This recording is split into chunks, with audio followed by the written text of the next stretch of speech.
Umalis na sa senatorial slate ni Pangulong Bongbong Marcos ang ating niyang si Senadora Amy Marcos. Sabi naman ng palasyo, mabuti na rin ito kung hindi nalilinya ang paniniwala ng senadora sa alyansa. Para bigyan ng mukha ang balita, Mobile Journal Julie Baiza. Tuluyan ang gumala sa alyansa para sa bagong Pilipinas ng administrasyon ni Pangulong Bongbong Marcos ang senatorial candidate na si Senadora Amy Marcos. Hindi tuloy maiwasang matanong ang palasyo kung may nakikita bang lamat sa relasyon ni na PBBM at ng kanyang ate. Sagot dyan ng Malacanang. As we can see from the statements of Senator Amy Marcos, it seems like there is. But on the part of the President, we cannot say that there's a rift between the relationship, in the relationship of these two siblings. So, hintayin na lang po natin kung mayroong masasabihin ng Pangulo. But sa ugali po kasi ng Pangulo, hindi po siya masyadong, alam niyo po yun, hindi siya pikon.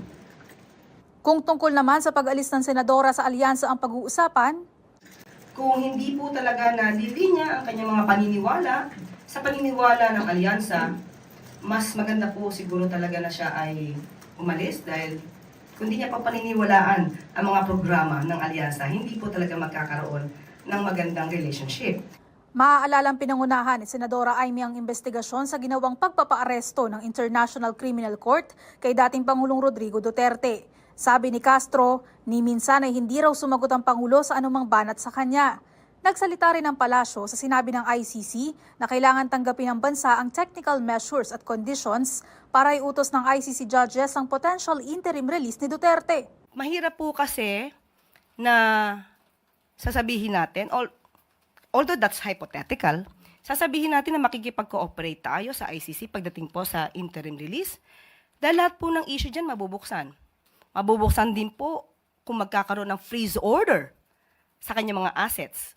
Gugustuhin po ba din ng pamilya Duterte na makipag-cooperate tayo sa ICC para lahat ng kanilang assets, nakatago man o hindi nakatago, ay makikipagtulungan tayo sa ICC para mahagilap lahat ng kanilang assets?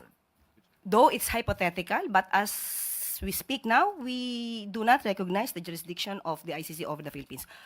Pinabulaan na naman ng palasyo ang aligasyong ang pamilya Marcos daw ang nagbigay ng ebidensya sa ICC laban sa dating Pangulo.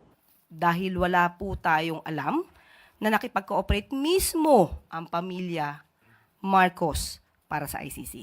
Mobile Journal Julie Baiza po, hatid ang mukha ng balita.